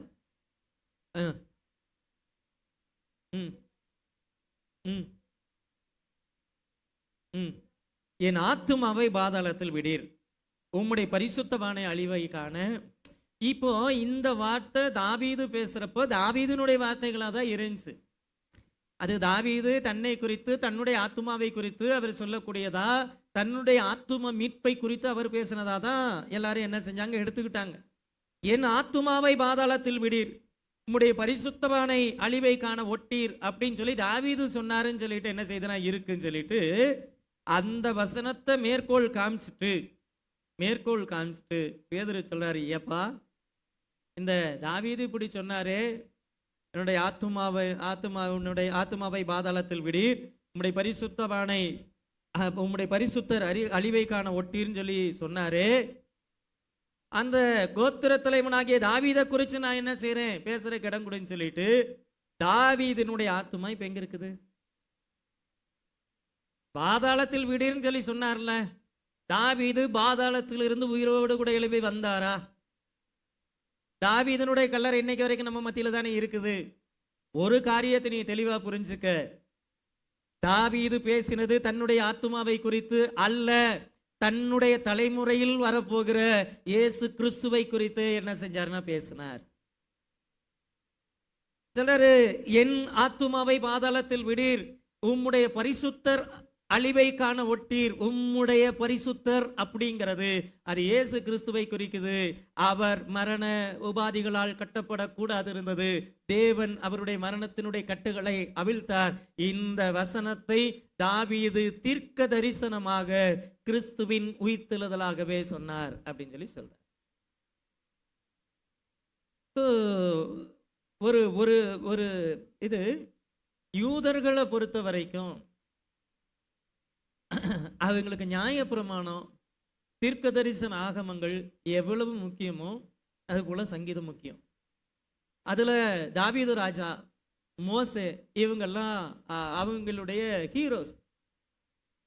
இவங்களுடைய காரியங்கள் அப்படிங்கிறப்போ இவங்க பேசின இந்த வசனங்களை மேற்கோள் காட்டி காமிச்சா அவன் என்ன செய்வான், ஏத்துக்குவான். அவனுக்கு என்னன்னா ஒரு அற்புதமோ ஒரு அடையாளமோ அதை தாண்டி ஒரு ரெஃபரன்ஸ் என்ன செய்யணும், வேணும். பேதுரு ரொம்ப அழகா என்ன செய்யறாருன்னா பேசுறாரு, ஏப்பா அது தேவனுடைய முன்னறிவு, இது தேவனுடைய திட்டம், இது தாவீது ராஜாவினுடைய முன்னறிவு. தாவீது ராஜா அவர் உயிரோடே கூட இருக்கும் பொழுதே என்ன செய்யறாருன்னா இதை என்ன செய்யறானா முன் அறிவித்தார் அப்படின்னு சொல்லிட்டு 30ஆம் வசனத்துல சொல்றாரு, அவன் தீர்க்கதரிசியாய் இருந்து. தாவீது ராஜா மட்டும் இல்லப்பா, தாவீது ஒரு தீர்க்கதரிசி. ஏன் கிறிஸ்துவினுடைய உயிர்த்தெழுதலை குறித்து அவர் என்ன செஞ்சாரு சொன்னார், உன் சிங்காசனத்தில் வீற்றிருக்க மாம்சத்தின்படி உன் சந்நிதியில் கிறிஸ்துவை எழும்ப பண்ணுவேன் என்று தேவன் என்ன செஞ்சார்னா தனக்கு சத்தியம் பண்ணினதை அறிந்தபடினாள். சரி, இந்த வசனத்தை கொஞ்சம் என்ன செய்வோம்னா பார்ப்போம்.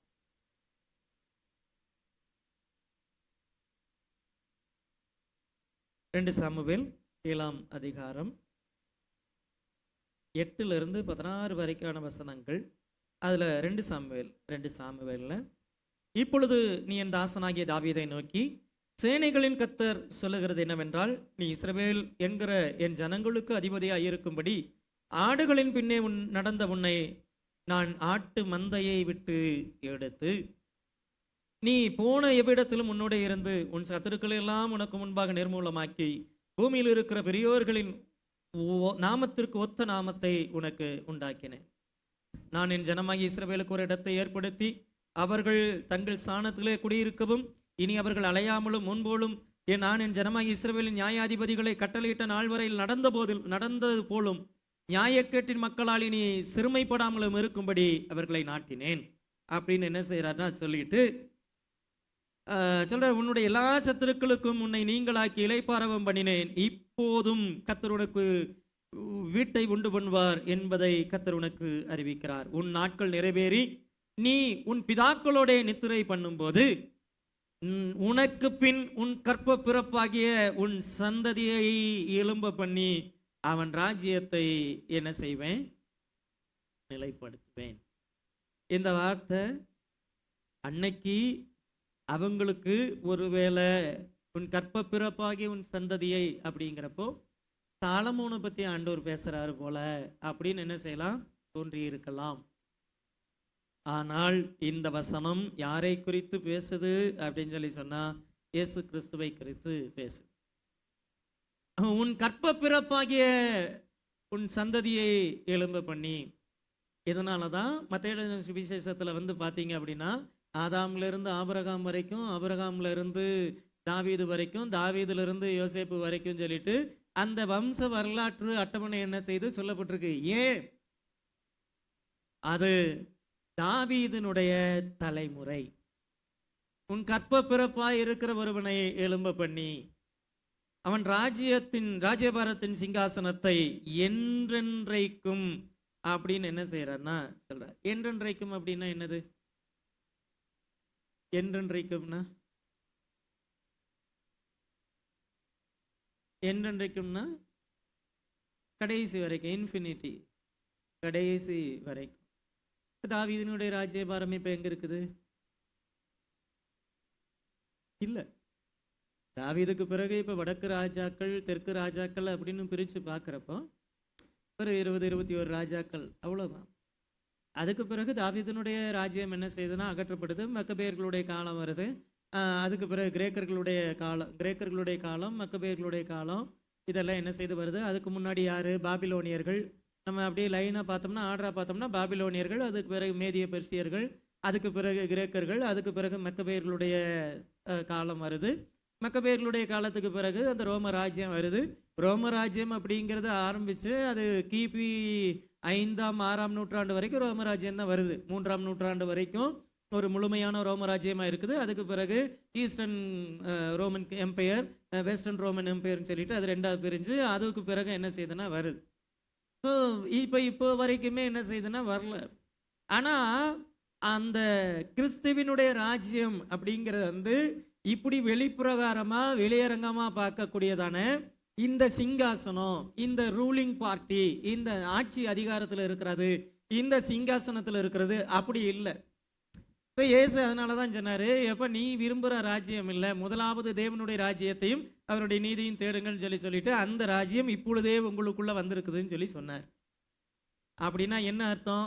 இயேசு கிறிஸ்து ஏற்படுத்தினதான அந்த ராஜ்யம் இன்றைக்கு வரைக்கும் நமக்குள்ள என்ன செய்து இருக்குது. ஏனென்று சொன்னால் நாம் தேவராஜ்யத்தை தேடுகிறவர்கள், சரிதானே? அப்போ அழியாத ராஜ்யத்தை இயேசு கிறிஸ்து என்ன செஞ்சாரு? ஸ்தாபித்தார். உனக்கு பிறகு உன்னுடைய கற்ப பிறப்பாய் இருக்கக்கூடியதான அவர் என்ன செய்வாரு, அவருடைய நாட்கள் அந்த ராஜ்யத்தை என்ன செய்வேன், எலும்ப பண்ணுவேன்னு சொல்லிட்டு என்ன செய்யறாரு, எலும்ப பண்ணி அவன் ராஜ்யத்தை என்ன செய்வேன், நிலைப்படுத்துவேன். தாவீது ராஜாவினால் ஏற்படுத்தப்பட்டதான அந்த ராஜ்யத்திற்கு பாபிலோனுடைய ஆட்சி காலத்துல முடிவுண்டாக்கப்பட்டதுன்னு சொல்லி சொல்றோம். ஆனா வார்த்தை என்னது, வாக்குத்தத்தம் என்னது, அந்த ராஜ்யம் என்றென்றைக்கும் இருக்கும் தானே சொன்னாரு. அந்த அழியாத, கைவேளையால் கட்டப்படாத, மனிதர்களுடைய கண்களுக்கு முன்பாக இந்த சிங்காசனம், அதிகாரம் இதெல்லாம் இல்லாத தேவனுடைய ராஜ்யத்தை ஸ்தாபிக்கும்படியே இயேசு என்ன செஞ்சார். சரியா?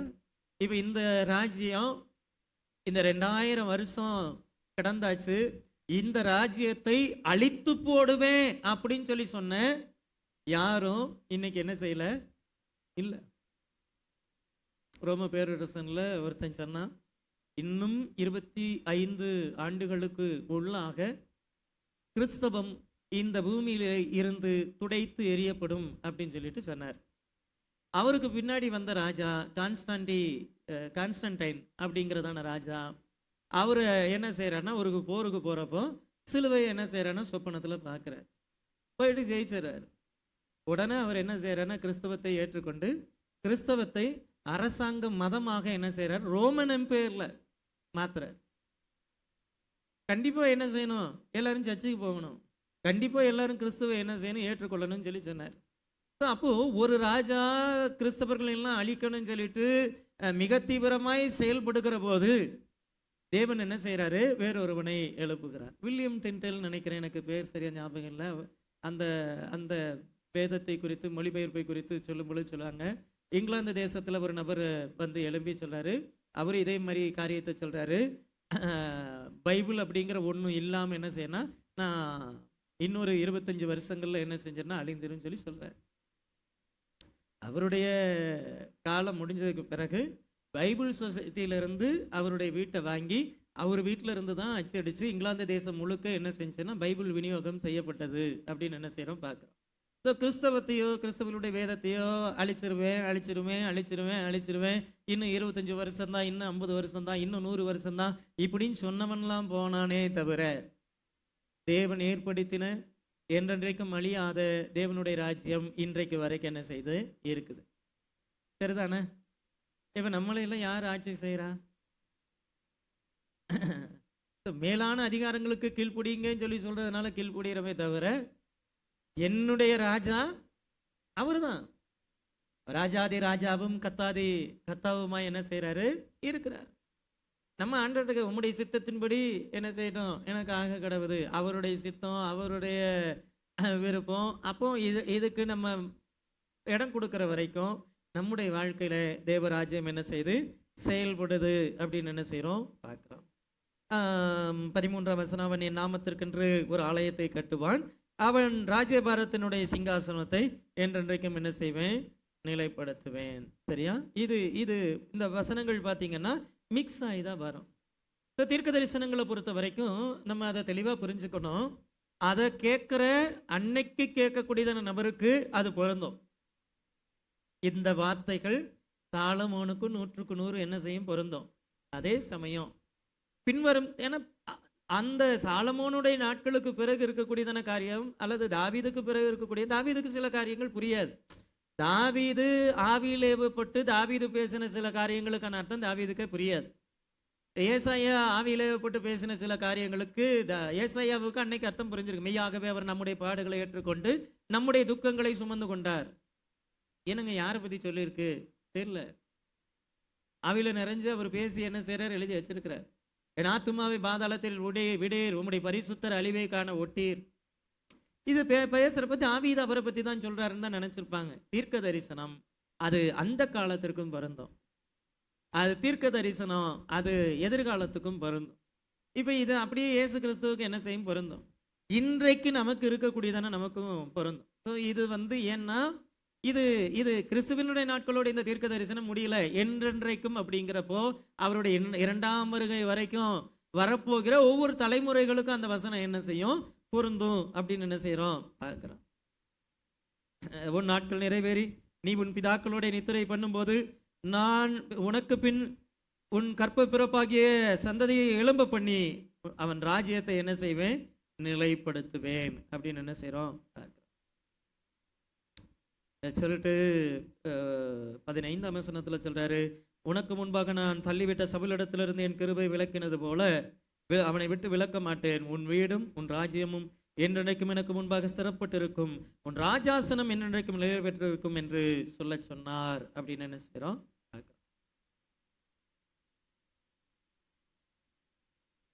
சங்கீதங்களின் புஸ்தகம் 89ஆம் சங்கீதம் 3ஆம் 4ஆம் வசனம் பாருங்க. சங்கீதம் 89 3 4. ம் ம் ம் ம் தலைமுறை தலைமுறையாக உன் சிங்காசனத்தை என்ன செய்வேன், ஸ்தாபிப்பேன். இதுவும் அங்க சொல்லப்பட்டதான தீர்க்க தரிசனம் தான் அப்படின்னு என்ன செய்யறோம் பார்க்க.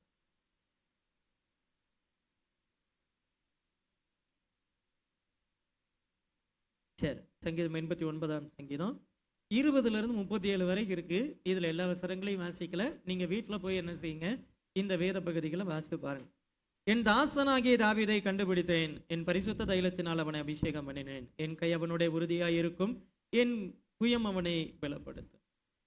அப்படியே ஆண்டவர் சொல்லிட்டு, என் உண்மையும் என் கிருபையும் அவனுடைய இருக்கும், என் நாமத்தினால் அவன் கொம்பு உயரும், அவன் கையை சமுத்திரத்தின் மேலும் அவனுடைய வலது கரத்தை ஆறுகள் மேலும் ஆளும்படி செய்வேன். அவன் என்னை நோக்கி, நீர் என் பிதா, என் தேவன், என் ரட்சிப்பின் கண்மலை என்று சொல்லுவேன். நான் அவனை எனக்கு முதற் பேரானவனும் பூமியின் ராஜாக்களை பார்க்கிலும் மகா உயர்ந்தவனும் ஆக்குவேன். முதல்ல வசனம் ஆரம்பிக்கிறப்ப தாவீதை கண்டுபிடிச்சேன், அவனை அபிஷேகம் பண்ணேன்னு சொல்லி சொல்றார்.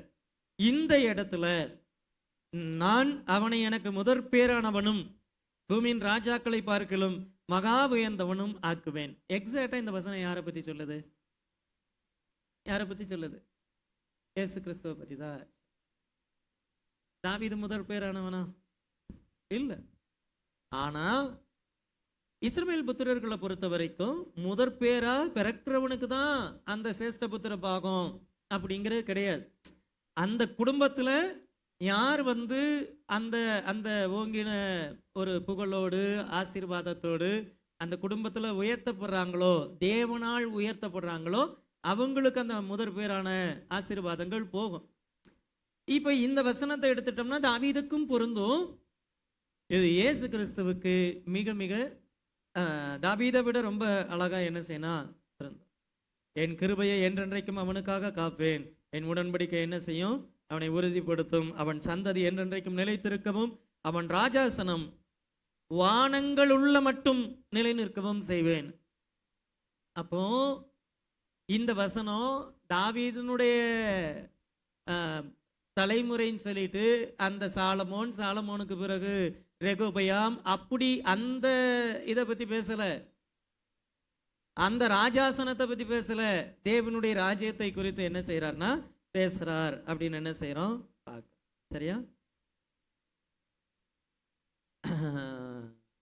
35ஆம் வசனத்துல சொல்றாரு, ஒரு விசை என் பரிசுத்தத்தின் பேரில் ஆணையிட்டேன், தாவீதுக்கு நான் பொய் சொல்லேன், அவன் சந்ததி என்றென்றைக்கும் இருக்கும், அவன் சிங்காசனம் சூரியனை போல எனக்கு என்ன செய்யணும் முன்பாக நிலை நிற்கும், சந்திரனை போல அது என்றென்றைக்கும் உறுதியாயும் ஆகாய மண்டலத்து சாட்சியை போல உண்மையாயும் இருக்கும். இந்த வசனங்கள் எல்லாமே யாரை பத்தி சொல்லுது அப்படின்னு சொல்லி சொன்னதுன்னா இயேசு கிறிஸ்துவை குறித்து என்ன செய்து சொல்லுது. லூக்கா எழுதின சுவிசேஷம் 24ஆம் அதிகாரம் 44ஆம் வசனத்தை பார்க்கிறோம். அவர்களை நோக்கி, மோசே நியாயப்பிரமாணத்திலும் தீர்க்கதரிசிகளின் ஆகமங்களிலும் சங்கீதங்களிலும் என்னை குறித்து எழுதியிருக்கிறவைகள் எல்லாம் நிறைவேற வேண்டியதென்று நான் உங்களோடு இருந்தபோது உங்களுக்கு சொல்லி கொண்டு வந்த விசேஷங்கள் இவைகளே. சரியா? 2 சாமுவேலா இருக்கட்டும் அல்லது சங்கீதம் 89ஆம் அதிகாரமா இருக்கட்டும், அதுல 3-4 வசனங்கள் 20லிருந்து 37 வசனங்கள் அந்த நியாயப்பிரமாணம் தீர்க்கதரிசன ஆகமங்கள் சங்கீதங்கள் இதுல எல்லாமே சொல்லப்பட்டிருக்கக்கூடியதான சிங்காசனம் ராஜாசனம் அப்படிங்கிறது யாரை பத்தினா இயேசு கிறிஸ்துவை பத்தி தான்ப்பா அப்படின்னு சொல்லிட்டு என்ன செய்யறாருன்னா சொல்றார். இப்போ நம்ம இங்க வருவோம். எங்க 2ஆம் அதிகாரம், அப்போஸ்தலர் நடபடிகள் 2ஆம் அதிகாரம். அவன் தீர்க்கதரிசியாய் இருந்து உன் சிங்காசனத்தில் வீற்றிருக்க மாம்சத்தின்படி உன் சந்ததியில் கிறிஸ்துவை எழும்ப பண்ணுவேன் என்று தேவன் தனக்கு சத்தியம் பண்ணினதை அறிந்தபடினாள். அப்ப இந்த வசனத்துல பார்க்கிறோம், மாம்சத்தின்படி உன்னுடைய சந்ததியில வரக்கூடியதான கிறிஸ்துவை நான் என்ன செய்வேன்? எழும்ப பண்ணுவேன். கிறிஸ்துவை பிறக்க பண்ணுவேங்கிறதும் வாக்கு தத்துவம், மரித்த கிறிஸ்துவை திரும்ப எழும்ப பண்ணுவேங்கிறதும் வாக்கு தத்துவம். அவன் கிறிஸ்துவினுடைய ஆத்துமா பாதாளத்திலே விடப்படுவதில்லை என்று, அவருடைய மாம்சம் அழிவை காண்பதில்லை என்று முன் அறிந்து அவர் உயிர்த்தெழுதலை குறித்தே இப்படி சொன்னார் அப்படின்னு என்ன செய்யறார்னா சொல்றார். உயிர்த்தெழுதலை குறித்து இப்படி சொன்னார்.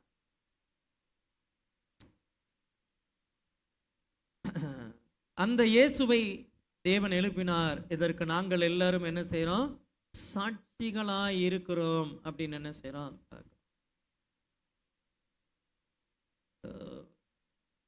தீர்க்க தரிசன ஆகமங்கள்ல இருக்கக்கூடியதான ரெஃபரன்ஸ், அதை தாண்டி அந்த இயேசுவை தேவன் உயிரோட கூட எழுப்பினார் அப்படிங்கிறதுக்கு நாங்கள் சாட்சி.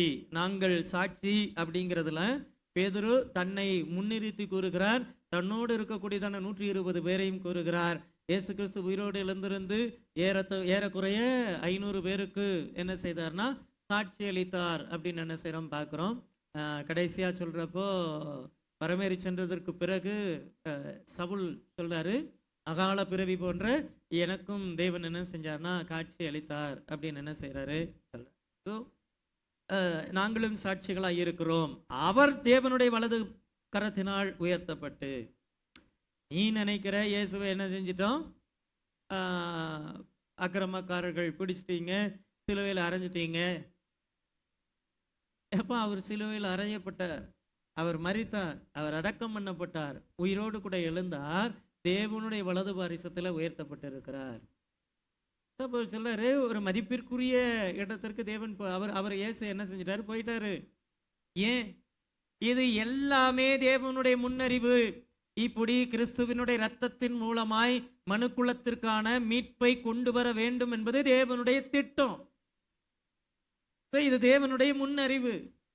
இப்போ அவர் என்ன செஞ்சார்னா உயர்த்தப்பட்டார் அப்படிங்கறத என்ன செய்யறாருன்னு சொல்றார். இப்போ இந்த இந்த இந்த தேவனுடைய வலதுகரத்தினால் உயர்த்தப்பட்டார் அப்படிங்கிறதான காரியத்தை பேதுருவும் சொன்னாரு. தேவான் கல்லெறியப்பட்டு கொலை செய்யப்படும் பொழுதும் இதோ வானங்கள் திறந்திருக்கிறதையும் மனுஷகுமாரன் தேவனுடைய வலது பாரிசத்துல வீற்றிருக்கிறதையும் என்ன செய்யறேன் பார்க்கிறேன்னு சொல்லி என்ன செஞ்சாருன்னா சொன்னார். கிறிஸ்து தேவனுடைய வலது பாரிசத்துல என்ன செஞ்சார்னா வீற்றிருக்கிறார், உயர்த்தப்பட்டு இருக்கிறார். அந்த அந்த உயர்வு, அந்த வலது கரம், ரைட் ஹேண்ட் அப்படிங்கிறது என்னன்னா மதிப்பிற்குரிய இடம். இப்போ ஆட்சி அதிகாரத்தில் இருக்கக்கூடியதான ஒரு நபர் இருக்கிறாருன்னா அவருக்கு ரைட் ஹேண்டே இவர் தாங்க அப்படி சொல்றாங்க இல்லையா? அவர் தான் எல்லாமே. அப்படின்னா என்ன அர்த்தம்? அந்த அந்த ஆட்சி அதிகாரத்துல உட்கார்ந்து இருக்கிறவருக்கு என்ன அதிகாரம் இருக்குதோ அதே அதிகாரம் அவருக்கு என்ன செய்யுது இருக்கு. அவர் தான் அவருடைய ரைட் ஹேண்ட். அவர் என்ன நினைச்சாலும் செய்யலாம். ஸோ அந்த காலகட்டத்தில் ராஜாக்கள்லாம் உட்காந்து எழுதிட்டுலாம் இருக்க மாட்டாங்க. இந்த இந்த இதுல ஆகான் ஆமனுடைய விஷயத்துல பார்க்குறப்போ ராஜாத்தி அந்த ராஜா என்ன செய்யறாரு? முத்திரமோகத்தை கலட்டி இந்த பணியை என்ன செய்ய இது பண்ணிக்கன்னு சொல்லி சொல்றாரு. ஏன்? கிட்டத்தட்ட ஒரு ரைட் ஹேண்ட் அவர் தான். இவர் என்ன வேணாலும் எழுதிட்டு என்ன செய்யலாம், முத்திரை போடலாம். ஆனா அந்த மாதிரி ரைட் ஹேண்டா வரல இயேசு கிறிஸ்து. அவர் முழு மனுக்குலத்திற்காக அடிக்கப்பட்டு எல்லா மக்களுக்காக ரத்தம் சிந்தினபடியினால், தேவனுடைய சித்தத்தை நிறைவேற்றினபடினால், ஆண்டவரே இந்த பாத்திரம் என்னை விட்டு நீங்க கூடுமானால் நீங்கட்டும், ஆகிலும் என்னுடைய சித்தம் அல்ல உம்முடைய சித்தத்தின்படி ஆக கடவுதுன்னு சொல்லிட்டு அவ்வளவு கடினமான காரியங்களை செய்து சிலுவையை சுமந்து, அவமானத்தை சுமந்து, சிலுவையை சகித்து தேவனுடைய வலது பாரிசத்தில் என்ன செய்யறாரு? விட்டுறது. ஸோ பிதாவாகிய தேவன் அவருடைய எல்லா அதிகாரத்தையும் அவருக்கு கொடுத்திருந்தார். அதனாலதான் இயேசு கிறிஸ்து பரமேறி சொல்லுகிறதற்கு முன்பாக சொன்னாரு, வானத்திலும் பூமியிலும் சகல அதிகாரமும் எனக்கு கொடுக்கப்பட்டிருக்கு. இது ரத்தம் சிந்தி சம்பாதிச்சது. இயேசு சொல்லிட்டு தான் என்ன செஞ்சாரு? போனார். அப்படி சொல்லிட்டு சொல்றாரு, வலது கரத்தினாலே உயர்த்தப்பட்டு பிதா அருளிய வாக்கு தத்தத்தின்படி பரிசுத்த ஆவியை பெற்று எப்ப அவர் வலது கரத்துல உயர்த்தப்பட்டு இப்போ அவர் போறதுக்கு முன்னாடி பிதா அருளிய வாக்குத்தத்தம் எங்க கிட்ட சொல்லிட்டு போனாரு. நீங்கள் என்னிடத்தில் கேள்விப்பட்ட பிதாவினுடைய வாக்குத்தத்தம் நிறைவேறுகிற வரைக்கும் காத்திருங்கன்னு சொன்னாரு. பிதா அருளிய வாக்குத்தத்தத்தின்படி அந்த பரிசுத்த ஆவியை பெற்று அவர் உயர்த்தப்பட்டு பரிசுத்த ஆவியை பெற்று இப்பொழுது நீங்கள் காண்கிறதும் கேட்கிறதும் ஆகிய இதை பொழிந்தருளினார். இந்த பரிசுத்த ஆவியினுடைய அபிஷேகங்கிறது அவர் சொன்னதுப்பா, இது வாக்கு தத்தம்ப்பா. இந்த வாக்கு தத்தத்தை அவர் என்ன செஞ்சார்னா பொழிந்தருளினார் அப்படின்னு சொல்லி சொல்றார். சரி, யோவான் எழுதின சுவிசேஷம் 14ஆம் அதிகாரம். யோவான் 14ஆம் அதிகாரம்.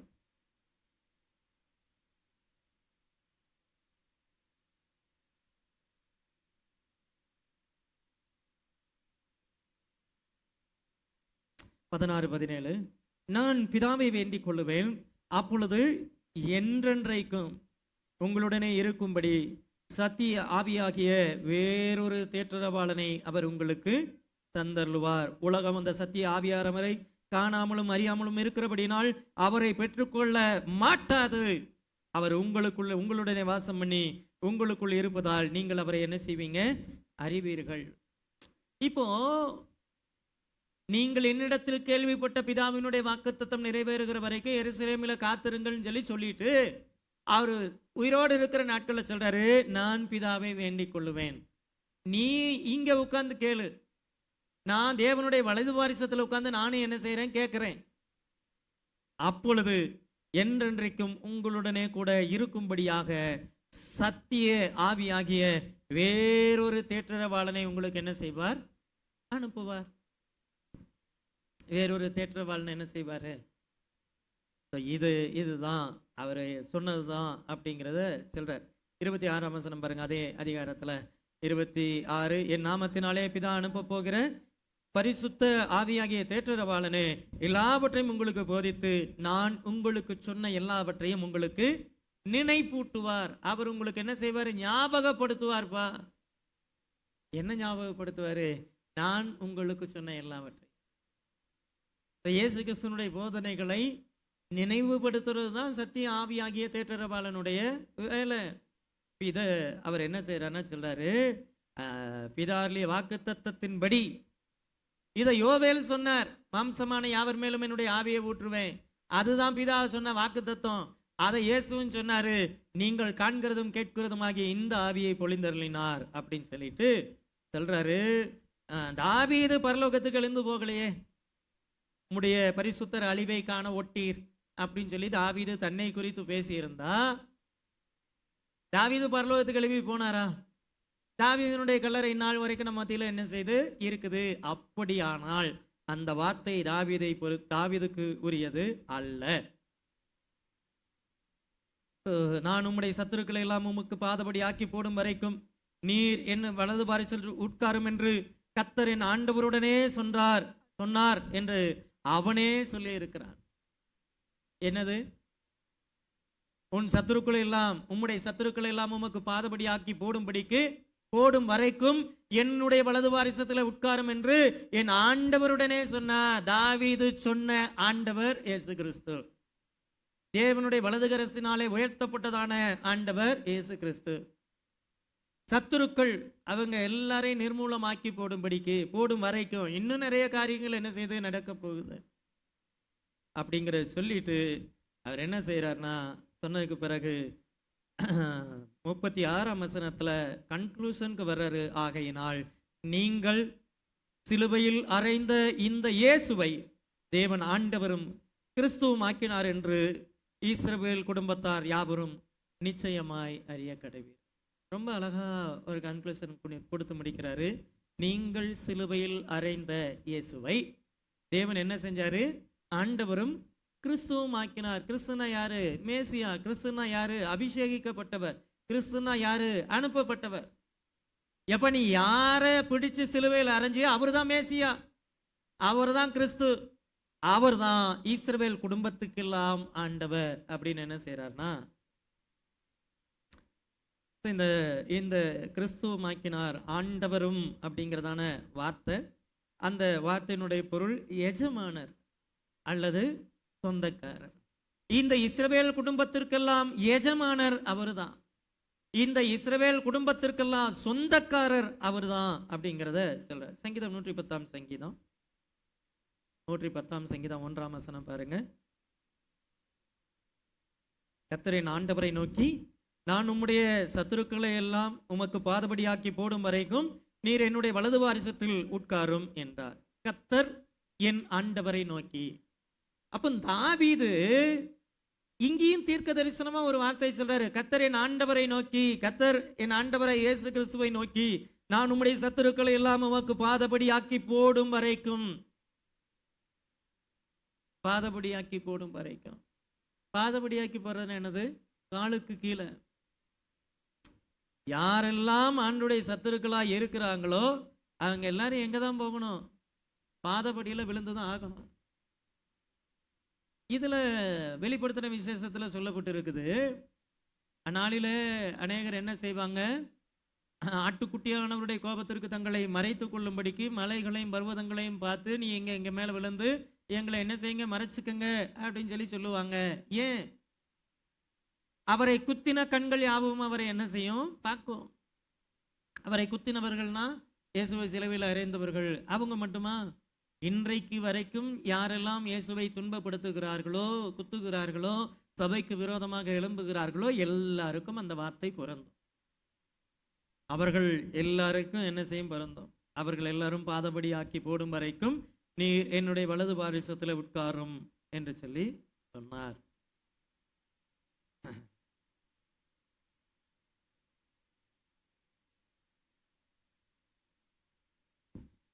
இவங்க சொல்றாங்க, நீங்கள் சிலுவையில் அறைந்த இந்த இயேசுவையே தேவன் ஆண்டவரும் கிறிஸ்துவும் ஆக்கினார் அப்படின்னு என்ன செய்யறோம்? கிறிஸ்துவை புறக்கணித்த, சிலுவையில் அறைந்த எல்லா ஜனங்களுக்கும் பேதுரு இந்த மெசேஜை கொடுக்கிறார். யாரா இருந்தாலும் சரி. இதுல பிலாத்துவும் அடங்குவார். பிலாத்து என்ன சொன்னார்? இந்த நீதிமான் இடத்துல நான் யாதொரு குற்றத்தையும் என்ன செய்யல, பார்க்கல. யாதொரு குற்றத்தையும் என்ன செய்யல, பார்க்கல. ஆனா என்ன செய்யல, விடுவிக்கல. ஆனா என்ன செய்யல, விடுவிக்கல. 19ஆம் அதிகாரம், யோவான் 19ஆம் அதிகாரம் 6ஆம் வசனத்துல, பிரதான ஆசாரியும் சேவகரும் அவரை கண்டபோது சிலுவையில் அறையும், சிலுவையில் அறையும் என்று சத்தமிட்டார்கள். அதற்கு பிலாத்து, நீங்களே இவனை கொண்டு போய் சிலுவையில் அறையுங்கள், நான் இவனிடத்தில் ஒரு குற்றமும் காணேன். இப்போ அதிகாரத்துல இருந்தது பிலாத்து. நியாயமா பார்த்தா மரண தண்டனைய நிறைவேற்றக்கூடியதான அதிகாரங்கிறது ரோமர்களிடத்துல இருந்துச்சு. அவங்க எது பண்ணலாம். பிலாத்து பொறுத்த வரைக்கும் சொல்றாரு, எப்ப நீ தான் சிலுவையில் அறையும் என்ன செய்யற சொல்ற, நீ ஏன் கொண்டு போய் வேணா சிலுவையில் அரைஞ்சுக்க. நான் ஒரு குற்றத்தை என்ன செய்யல, பார்க்கல. நான் என்ன செய்ய முடியாது. திரும்ப இயேசுவே அவங்க கையில தான் ஒப்பு கொடுக்குறாரு. அவங்கள தான் அக்கிரமக்காரர்னு வசனம் சொல்லுது. அவங்கள தான் என்ன செய்யறாருன்னா பேதுரு பாயிண்ட் அவுட் பண்ணி சொல்றாரு, நீங்கள் கிறிஸ்துவை மரணத்திற்குள்ள நடத்தினது, இயேசு கிறிஸ்துனுடைய சிலுவை மரணத்துல மிகப்பெரிய பங்கு அப்படிங்கிறது யாருக்கு இருந்துச்சு அப்படின்னா இஸ்ரவேலர்களுக்கு என்ன செஞ்சுன்னா இருந்துச்சு அப்படின்னு என்ன செய்யறோம். இதை சொல்லிட்டு 37ஆம் வசனத்துல பார்க்கிறோம், இதை அவர்கள் கேட்ட பொழுது இருதயத்திலே குத்துண்டவர்களாகி, இருதயத்திலே குத்துண்டவர்கள் ஆகி பேதுருவையும் மற்ற அப்போஸ்தலரையும் பார்த்து, சகோதரரே நாங்கள் என்ன செய்ய வேண்டும் என்று கேட்டார். இந்த பேதுருடைய வார்த்தைகள், பிரசங்கம், இந்த தாவீதை பற்றியதான காரியம், உங்களுடைய பரிசுத்தர் அழிவை காண ஒட்டீர், அதுக்கு பிறகு அந்த கிறிஸ்துவினுடைய மரணம், ஒப்பு கொடுத்தல், அந்த உயிர்த்தெழுதல், இது எல்லா காரியங்களையும் வச்சு அந்த சிங்காசனம் என்றென்றைக்கும் நிலைத்திருக்கும்.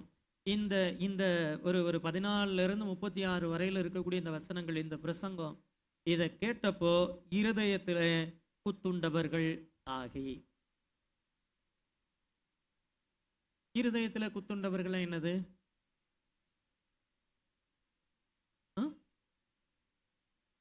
உணர்த்தப்பட்டு.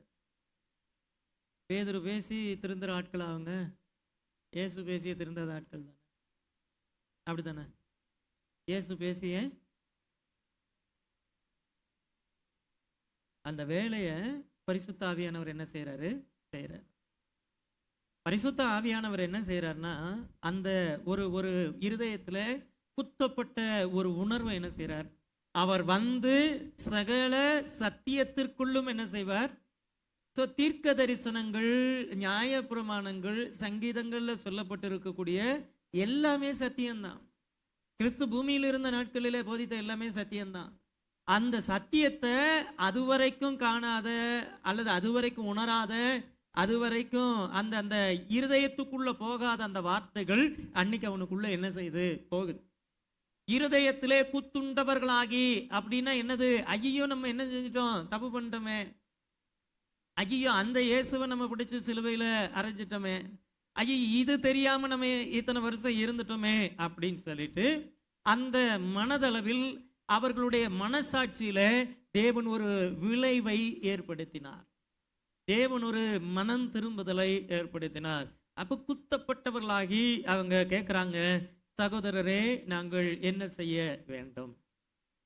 பாருங்க, இவங்களுக்குள்ள பலவிதமான கேள்விகள் இருந்துச்சு. அவர்கள் பிரமித்து இது என்ன விதமாய் முடியுமோ அப்படின்னு என்ன செஞ்சாங்கன்னா ஒரு நேரத்துல நின்னாங்க. கொஞ்ச நேரத்துக்கு முன்னாடி இவர்கள் குடித்து வெறித்திருக்கிறார்கள் அப்படின்னு சொல்லிட்டு அப்படின்னு நினைச்சிட்டு நின்னாங்க. ஆனா இப்ப பரிசுத்த ஆவியானவர் செயல்பட்ட பொழுது அவங்க என்ன செய்யறாங்க, என்ன சொல்றாங்க அப்படின்னா, சகோதரரே நாங்கள் என்ன செய்ய வேண்டும் அப்படின்னு என்ன செய்யறாங்க?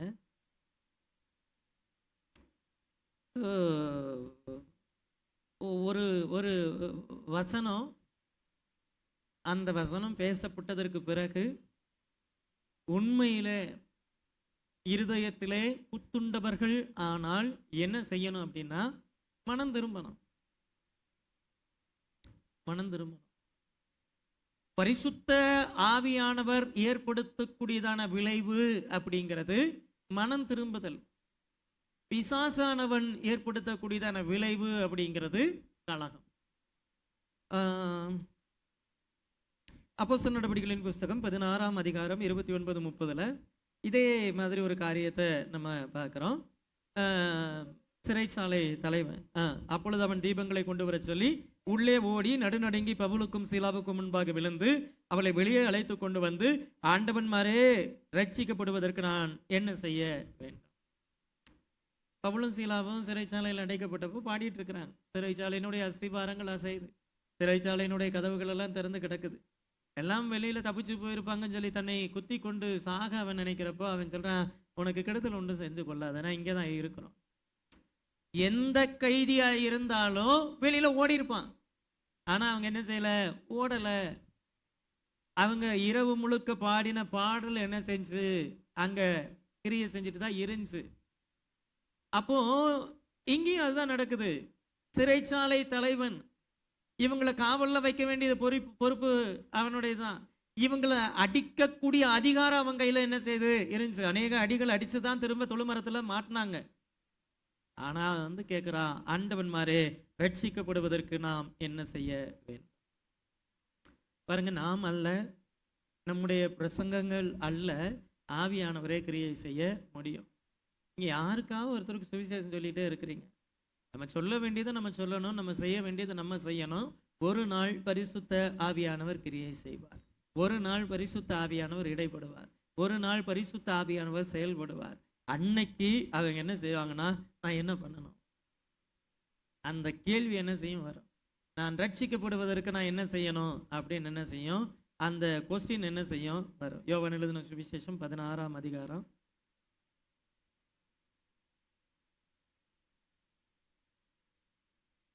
7-11 வரைக்கும் பார்க்கிறோம். இதுல உண்மையை சொல்லுகிறேன், நான் போகிறது உங்களுக்கு பிரயோஜனமாய் இருக்கும். நான் போகாதிருந்தால் தேற்றரவாளன் உங்களிடத்தில் வரார். நான் போவேனே ஆகில் அவரை உங்களிடத்திற்கு அனுப்புவேன். அவர் வந்து பாவத்தை குறித்தும் நீதியை குறித்தும் நியாய தீர்ப்பை குறித்தும் உலகத்தை கண்டித்து உணர்த்துவார்.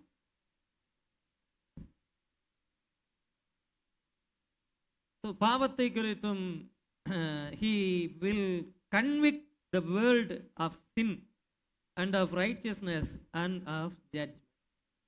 நியாய தீர்ப்பு குறித்து யார் தான் பேச முடியும், யார் தான் உணர்த்த முடியும்? பரிசுத்த ஆவியானவர் தான். பாவத்தை குறித்து யார் தான் உணர்த்த முடியும்? சிலருக்கு வந்து சில சில காரியங்கள்ல அடிக்ஷனாக இருப்பாங்க. நான் நினைக்கிறேன் வெளியில் வர முடியல, ஆனால் பரிசுத்த ஆவியானவர் அவர்களுக்கு ஒரு உணர்வை கொடுப்பாரானால் அந்த சிந்தையை அவங்ககிட்ட இருந்து மாற்றிடுவார்.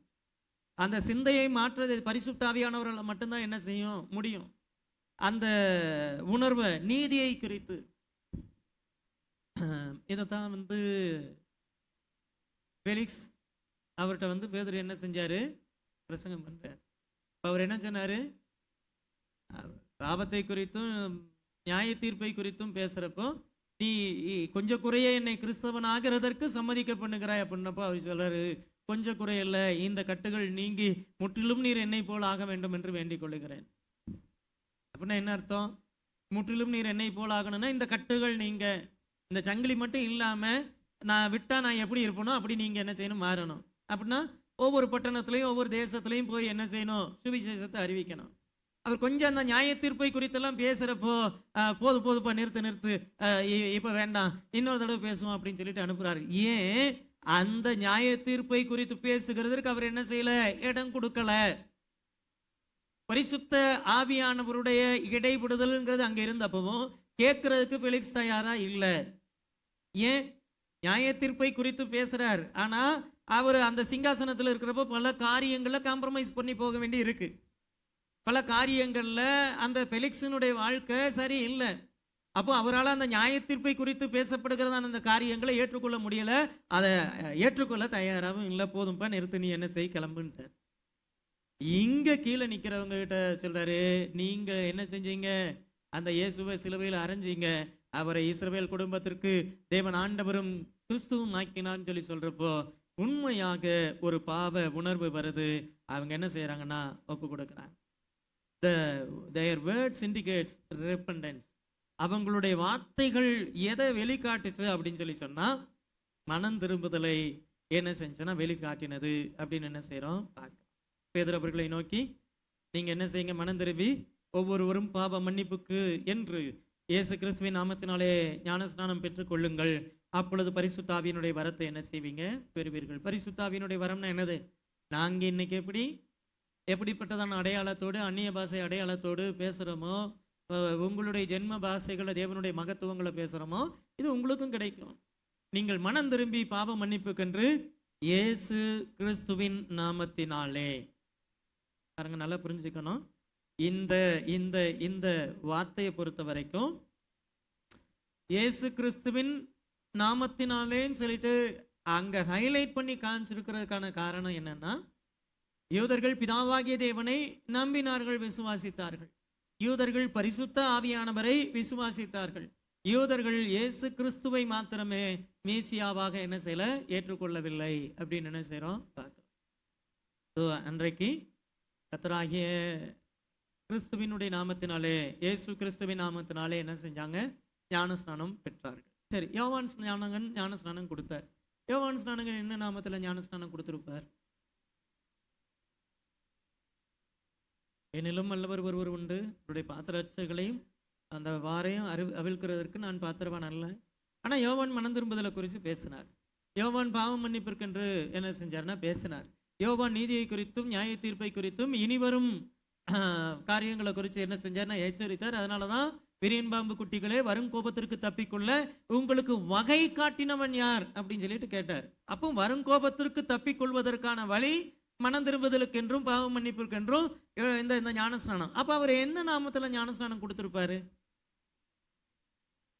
பிதாவுடைய நாமத்தினால, பரிசுத்தாவியினுடைய நாமத்தினால. அப்போ அப்போ அவங்க அந்த யோவான் மூலமா ஞானஸ்நானம் எடுத்தவங்க கிறிஸ்துவின் நாமத்துல ஞானஸ்நானம் எடுத்திருக்க மாட்டாங்க, அன்னைக்கு எடுக்கல.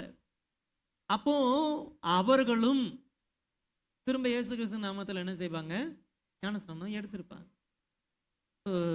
இந்த இதில் பார்க்குறப்போ அவங்களுக்கு என்ன செய்கிறாங்கன்னா, இயேசு கிறிஸ்துவின் நாமத்தினாலே ஞானஸ்நானம் பெற்றுக்கொள்ளுங்கள் அப்படின்னு என்ன செய்யறாருன்னா சொல்றாரு வாக்குத்தத்தமானது உங்களுக்கும் உங்கள் பிள்ளைகளுக்கும் நம்முடைய தேவனாகிய கர்த்தர் வரவழைக்கிற தூரத்தில் இருக்கக்கூடிய யாவருக்கும் உண்டாயிருக்கிறது என்று சொல்லி இன்னும் அநேக வார்த்தைகளினாலும் சாட்சி கூறி மாறுபாடுள்ள இந்த சந்ததியை விட்டு உங்களை ரட்சித்துக் கொள்ளுங்கள் என்று புத்தி சொன்னான். அவனுடைய வார்த்தையை சந்தோஷமாய் ஏற்றுக்கொண்டவர்கள் ஞானஸ்நானம் பெற்றார்கள். அன்றைய தினம் ஏறக்குறைய 3000 பேர் என்ன செஞ்சாங்க, சேர்த்து கொள்ளப்பட்டார்கள் அப்படின்னு என்ன செய்யறோம் பார்க்கிறோம். அன்னைக்கு பேதுருவினுடைய செய்தியை ஏற்றுக்கொண்டவர்கள் இயேசு கிறிஸ்துவை இரட்சகராக ஏற்றுக்கொண்டார்கள் அப்படின்னு என்ன செய்யறோம் பார்க்கிறோம். இதுல பேதுரு ஒரு காரியத்தை என்ன செய்யறாருன்னா சொல்றாரு 39ஆம் வசனத்துல, வாக்குத்தத்தமானது உங்களுக்கும் உங்கள் பிள்ளைகளுக்கும் நம்முடைய தேவனாகிய கர்த்தர் வரவழைக்கும் தூரத்தில் உள்ள யாவருக்கும். இது யாரு தூரத்தில் உள்ள யாவருக்கும்னா யாருது? அப்படியா? எதிரோ பொறுத்த வரைக்கும் அன்னைக்கு நம்ம ஜனங்கள் எந்த தேசத்துல இருந்தாலும் இந்த வாக்குத்தத்தம் எல்லாருக்கும் தான் அப்படின்னு என்ன செய்யறார் சொல்றார். பின்னாடிதான் பேதுருவுக்கே ஆண்டவர் பாடம் நடத்துறார். மாம்சமான யாவர் மேலும் அப்படின்னு வர்றப்போ யூதர்கள் மாத்திரம் அல்ல. அது கொர்நேலியு வீட்டில் வச்சுதான் என்ன செய்யறாங்கன்னா பிரசங்கம் பண்றப்போ அந்த வசனத்தை கேட்டுக்கொண்டு இருக்கிற யாவர் மேலும் பரிசுத்த ஆவியானவர் இறங்கினார். ஸோ இப்போ அவர் சொல்லக்கூடியதான காரியங்கிறது உங்களுக்கும் உங்கள் பிள்ளைகளுக்கும் நம்முடைய தேவனாகிய கர்த்தர் வரவழைக்கும் தூரத்தில் உள்ள யாவருக்கும். நம்முடைய தேவனாகிய கர்த்தருங்கிறப்ப அப்ப யாரு சொல்றாரு? அவர் நம்ம ஆண்டவர்ப்பா. இஸ்ரவேல் குடும்பத்திற்கு ஆண்டவர், இஸ்ரவேல் குடும்பத்திற்கு கிறிஸ்து அவர் தான், இஸ்ரவேல் குடும்பத்திற்கு எல்லாம் அவர் தான். அப்ப நம்ம குடும்பம் தூரத்தில் இருக்கிற யாவருக்கும். நீங்க எல்லாம் பல நாடுகள்ல இருந்து பல தேசங்கள்ல இருந்து வந்திருக்கீங்கல்ல, நீ எங்க தூரத்துல இருந்து வந்தாலும் சரி எல்லாருக்கும். புறஜாதிகள் என்ன செய்யல இன்க்ளூட் பண்ணாம தான் அவர் என்ன செய்யறாருன்னா பேசுறார்.